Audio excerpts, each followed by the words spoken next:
एक बेरोजगार की दुख भरी कहानी। एक बार एक लड़का था। वह बहुत ही सीधा साधा था। इसी कारण सब उसका फायदा उठा लेते थे। क्या दोस्त, क्या रिश्तेदार। उस बेचारे के पिता ने भी दूसरी शादी कर ली थी।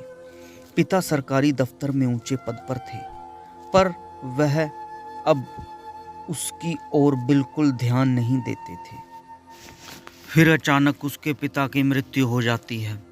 दूसरी पत्नी नौकरी पाने के लिए सब कुछ करती है। बेरोजगार बेटा भी पिता की यह नौकरी पाना चाहता है, पर उसको दफ्तर वाले चाल खेलकर टाल देते हैं और वो सीधा साधा होने के कारण उनकी बात मान लेता है। और उसके रिश्तेदार भी उसकी कोई सहायता नहीं करते। वह बीए पास तो होता है, पर इधर उधर धक्के खाता है।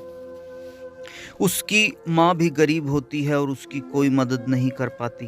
फिर भी माँ नौकरी दिलवाने के लिए न्यायालय केस दर्ज करवाती है, पर वकील उनकी पिता की मृत्यु में मिला सारा पैसा चट कर जाता है। वकील का दलाल केस जीतने के लिए पैसा मांगता है और वो बेचारे पूरा केस नहीं लड़ पाते।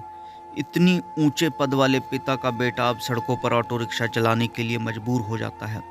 जहां हर आए दिन ट्रैफिक वाले उसे तंग करते हैं, उसकी दिन भर की कमाई ले लेते हैं, तो ऐसा वैसा चालान बनाकर उसके हवाले कर देते हैं। जब वह अपने दोस्तों में दुख हल्का करने के लिए जाता है, तो सभी दोस्त उसका मिलकर मजाक उड़ाते हैं, उसे गंदी गंदी गालियां देकर ताने मारते हैं। फिर उसकी शादी होती है। भगवान की कृपा से एक सुंदर सीधा साधा बेटा हो जाता है, पर पत्नी बहुत तेज स्वभाव की मिल जाती है, जो दिन भर उसे बातें सुनाती है, ताने मारती है, उसे निठल्ला, बेकार और भी पता नहीं कितना कुछ सुनाती है। और वह बेचारा दिन भर काम करता है और रात भर अपने आप को कोसता रहता है। फिर एक ईमानदार दोस्त उसको अपने दफ्तर में टेम्परेरी क्लर्क लगवा देते हैं। उस ईमानदार दोस्त की दूसरे दफ्तर में ट्रांसफ़र हो जाती है, पर वहाँ भी उसके सीधेपन का फ़ायदा उठाकर लोग उसे वहाँ से निकलवा देते हैं। घर आकर नौकरी छूटने की बात कहते ही उसकी पत्नी उसे इतना सुनाती है कि हर तरह की गाली देती है और उसका जीवन इसी सोच में डूबा रहता है।